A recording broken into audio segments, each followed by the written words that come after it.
Radicalism and counter-radicalism, a vicious circle that turns only one way. Russian state terror generates a response from a target group and vice versa. Radical chicken or terrorist egg, which comes first? Perhaps that's the wrong question, and we should instead look at what will hatch. Do join me, Jan Darasz, for How We Got Here. On June 23rd, a series of terrorist attacks rocked the Russian Republic of Dagestan, located in the North Caucasus. 2 synagogues, 2 Eastern Orthodox churches, and a traffic police post were attacked simultaneously. The attacks claimed the lives of over 20 people. Many say that the attacks were motivated by Islamic extremism. But was this an isolated incident, or is it a part of a growing threat of radicalization plaguing Russia? The horrific events in Dagestan weren't even the first attack of their kind this year. A mere 3 months ago, in late March, 145 people at Crocus City Hall near Moscow lost their lives in an attack coordinated by the Islamic State Khorasan province. Russia had faced similar incidents many times before. Islam, and especially its radical offshoots, were suppressed in the USSR, but after the collapse of the Soviet Union, jihadist movements began to grow in popularity. The Chechen Wars of Independence in the 90s and early 2000s saw the involvement of radical Islamic militants, including foreign fighters from the Middle East. Amid these battles, a new leader emerged, Shamil Basayev. The jihadist leader was the mastermind behind many of the acts of violence that came to be synonymous with the Islamic insurgency in the Caucasus. In 1999, he led an attack on neighboring Dagestan, hoping to turn the republic into an independent Islamic state. And in 2004, he ordered his militants to take hundreds of teachers and students hostage in Beslan, in the Republic of North Ossetia, leading to the deaths of 300 people. In the wake of Chechen wars and Basayev's attacks, Putin's Russia once again managed to suppress radical Islam, taking advantage of the global war on terrorism. But as time has passed, foreign Islamist groups have once again succeeded in making inroads in parts of Russia. But what was the cause of this radicalization in the first place? At least part of it can be attributed to Russia's heavy-handed response to independence movements in the North Caucasus, especially in Chechnya. In 1999, Vladimir Putin famously pledged, in graphic terms, to wipe out extremists following a series of apartment bombings in Moscow. Russians rampaged through Chechen villages, executing military-aged men, often at random. The wanton violence only stoked the flames of radicalism, sending Chechens and other residents of North Caucasus into the hands of warlords like Shamil Basayev. Islamic extremism in Russia is in part a manifestation of the anger caused by years of extreme violence, impoverishment, oppression, and exploitation at the hands of Russia. I'm delighted to welcome our guest today, Dr. Andreas Umland, a political scientist at the Stockholm Center for Eastern European Studies. So welcome finally into the studio. Welcome. Thanks for having me here again. Great to have you. Let's start off. Our subject is the radicalism in Russia, and an umbrella term. Can we say that it's been a process within by the state, by the imperial colonies, if you like, an inexorable radicalization of both elements from the 19th century? Is that how you see Russian history? I think the Russian history has radical periods, and then also in connection with wars, actually, with defeats in wars, phases of de-radicalization and democratization and liberalization. But what we see now is clearly a radicalization both of the regime but also of society and of different groups of society. So as long as the war is victorious, the regime is getting more radical. It's trying to consolidate its territorial gains. Putin has just made his peace proposal, where he has now allegedly limited his aims to these 5 annexed territories. And this is a radicalization that is a result of this, so far, partly at least victorious war. But we also have, of course, against the background of the suffering during the war and the concentration of power in Moscow, a radicalization of society. We have groups that are, let's say, Russian nationalist groups that are not happy with Putin because he's not radical enough, in their opinion. And we have other groups within Russia, like Islamist groups, that are becoming radicalized in this very tense social situation. The tensions, as far as the radicalization goes, have been a long-standing. Is it a feature of embarking on a war that moderation is the first casualty, and, as you say, the nationalist groups start to clamour for a more extreme solution to any problem? Is this something we see in most wars? For example, Germany after the First World War, Russia in 1917, for example, or is that a simplified picture? No, I think these situations of nationalist frenzy or imperialist frenzy, they then create these different camps. But I think the only condition where this is really then having this dynamic is when there are indeed victories in the war. What we saw in interwar Germany, or also in Russia at the end of World War I, was rather that the defeats that these countries experienced in World War I led actually to democratizations, to initially the February Revolution in Russia, which created the first Russian proto-democracy, one could say, and also to a democratic revolution in Germany, which created the Weimar Republic, the first German democracy. So these wars are very bad for society, but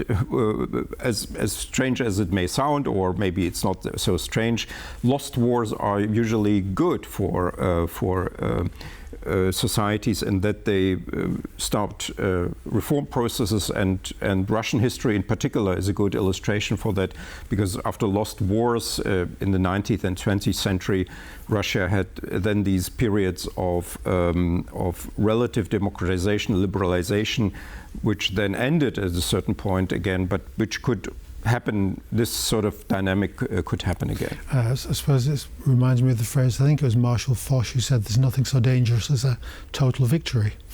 And yes. That it does lead to a questioning by the society, or a non-questioning.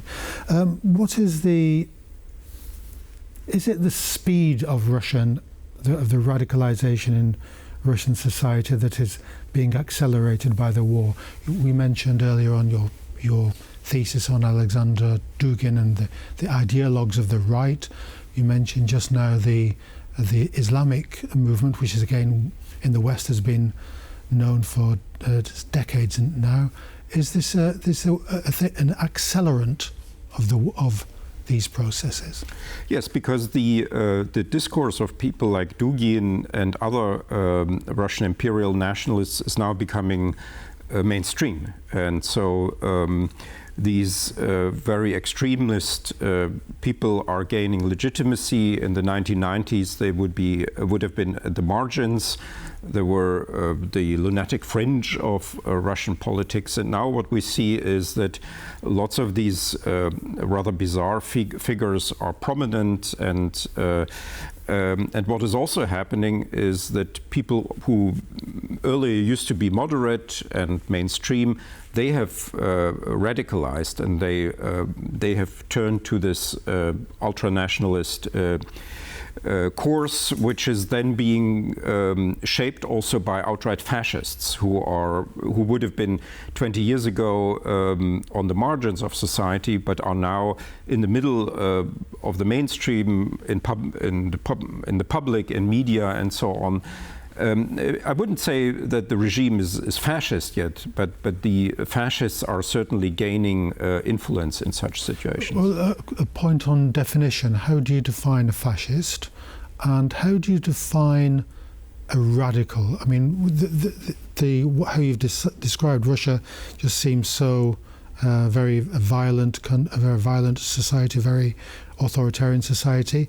Where do we start the journey from being non-radical to being radical? Are we seeing the world through our Western liberal, tolerant, democratic eyes? And yeah, I mean, at the end of the day, these terms are defined and used, however, there's no truth in using or defining these terms. It's just a matter of usefulness, how you shape the semantic field that with which you want to describe the reality. And what we have in Russia is we have this radicalization, but that is, I would call it a restorationist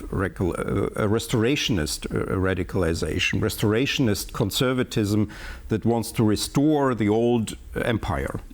And wants to restore partly a mythical past that did not really exist and that is just dreamt up. For instance, the allegedly Russian, so to say, essence of Ukraine. That is something, a fantasy project. Putin's famous historical essay. Yes, where he sort of creates his own narrative where he makes up a history of Ukraine which wasn't there. There was a history of Russian domination of Ukraine, which has ended in 1991, and with which Putin is unhappy, and he's now trying to sort of bring Ukraine back into Russia. He sees it as part of Russia. The fascism, usually, as I know it from comparative ultranationalism studies, is reserved for revolutionary forms of ultranationalism, which try to create a new society. And people like Dugin tries to do that. And now more and more people within the Russian mainstream are also seeing, let's say, this war not only as a war of conquest and restoration of the old empire, but also as an instrument of renewing Russia or rebirthing Russia anew. And so this is somewhere now on the borderline, I would say, between radical restorationist ultra-conservatism, if you want to use that term, and fascism, reminiscent actually in many ways of the interwar situation in Germany. Moving on geographically into Central Asia, do we see the same way of thinking, this mainstream introduction of these very radical ideas into the mainstream way of thinking as far as the Islamist movements are concerned? Are we seeing a parallel way that these terrorist groups that we've seen in Dagestan and other countries, are they going for a renewal? Are they going for a change in society as the Dugin camp is? Yes, I mean, this is a different variety, yes. I would say. They also want to create a new a caliphate, a new society, and sometimes that goes along with Russian imperial nationalism. Dugin is trying to build this bridge, and the Russian regime is now cooperating with the Taliban, with the Houthis, with Hamas, with Hezbollah, with the Ayatollahs in Iran. So there is this connection, but on the other hand, they are, of course, in let's say in the Caucasus, they want their own rule there. They don't want Russian rule, yes, rule right. from an Orthodox Christian country. So there are lots of tensions, and that is actually a very dangerous situation that can point towards a future, perhaps not of full breakup of Russia, but of centrifugal tendencies, where then certain parts may break away. And for me, the big question would then be if certain parts will break away, and certain parts, I think, will certainly break away, will that then have a sort of a spillover effect into the Russian heartland? Will we then also see Russian regions claiming independence? So, and the West can nothing do against that. That I think that is even to a certain degree independent from the war happening. That we have now this radicalization of society, and you cannot go back anymore. So we have now these new regions and lots of tensions that will accelerate. Except, of course, you can go back in your time machine and go to a mythical origin of wherever you want to be, and then come forward. So, so the Russian nationalists going back to a mythical Russo prince creation. Yes. And is that something that we, in a general sense and in a human sense, is that something we do generally? Can we avoid the same way of thinking in Europe, for example, neoimperialism, taking the empire back? Is that something that we are immune from? Or is it just someone in Russia thinking this way? I would think that in Europe largely we've overcome that. And how is that? 2 world wars? Yes, I think that's the lesson from it, and we have now these mitigating structures like the EU and NATO, and also a different political culture. So often what I hear from critics of those who are critical of Russia today is who say that but the Western powers have done the same, and I would say to a certain degree yes, but the European powers now have gotten away from that, fortunately, after World War II, and we have a new order where nation states are accepted with their borders, and Russia is like indeed, like you said, in a time machine. It's like in a different time period, and it doesn't respect even not just the liberal order, international order. It doesn't even respect the traditional order of nation states and borders and territorial integrity, political sovereignty. So this is an almost anachronistic war, I would call it, because Ukraine is an ordinary UN member, and if that happens to Ukraine, then it could happen to every country around the world, and then we have no international order. As final, as we sum up our discussion, how would you characterize, or how would you see the future next year or so in Ukraine? Does a victory on a battlefield have to, total victory could be, or a loss, a military victory or military loss, is that the key to, as you mentioned, a just peace, or are we going to be in a perpetual war between this imperial neighbor?